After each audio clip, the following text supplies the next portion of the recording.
They called her useless until the White House asked for her by name. For most of her life, Amina Qureshi lived in a world where her name carried no weight. In her small, dusty town on the outskirts of Sindh, people measured worth in obvious things: wealth, connections, and loud confidence, and Amina had none of those. She was quiet, soft-spoken, and often lost in thoughts that no one bothered to understand.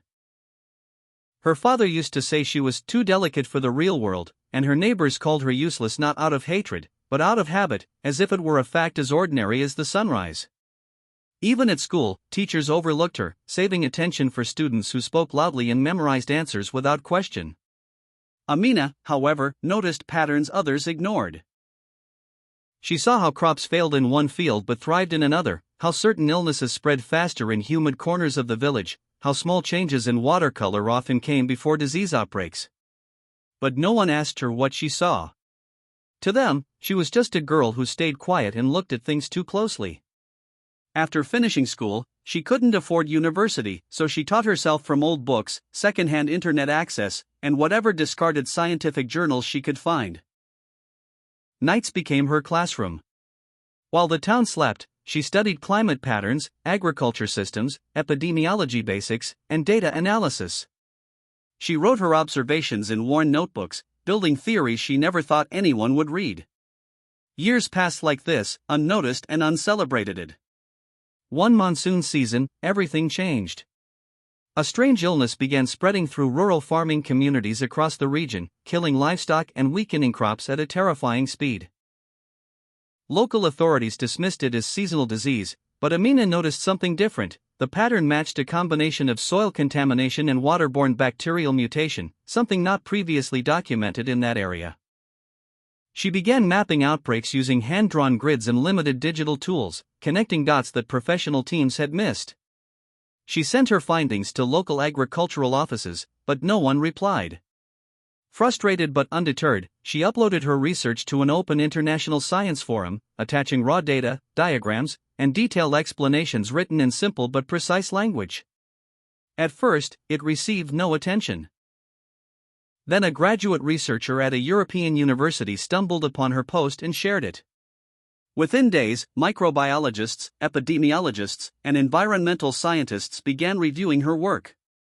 What they found surprised them: her field observations, though made without formal training, matched emerging satellite data that global agencies had not yet fully interpreted. Her model predicted the spread of the outbreak with alarming accuracy. Soon, international organizations became involved. Within weeks, the issue escalated from a regional agricultural concern to a global food security warning. And at the center of the discovery was a name no one had ever heard before: Amina Qureshi. The White House took notice when U.S. agricultural intelligence units confirmed that her analysis aligned with classified environmental risk assessments. A senior science advisor flagged her work as unexpectedly high-value independent intelligence. Officials initially assumed she was part of a research lab. They were surprised to learn she was an unknown self-taught analyst from a remote village with no formal credentials. A request was made through diplomatic and scientific channels. They wanted her input directly. Then came the message that changed everything. The White House asked for her by name. When the call finally came, Amina sat in a small, dimly lit room with a borrowed headset, her hands trembling slightly as she listened to voices from the other side of the world. They didn't speak to her like she was useless. They asked questions. They listened. They asked her to explain her model, her data, her reasoning. And for the first time in her life, her silence was not mistaken for emptiness but recognized as depth. Over the following months, her work became part of an international response strategy. She was invited to collaborate with research teams, advise on rural data modeling, and help design early warning systems for agricultural crises. The same people who once ignored her now studied her methods. Her hometown struggled to understand what had happened. The girl they dismissed had become a voice in global scientific discussions.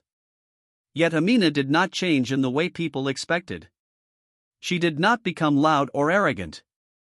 She simply kept observing, learning, refining. When asked how it felt to go from being called useless to advising global institutions, she said something that later appeared in journals and interviews: "I was never useless. I was just unheard. And in that quiet sentence lay the truth that reshaped how many people saw talent hidden in forgotten places.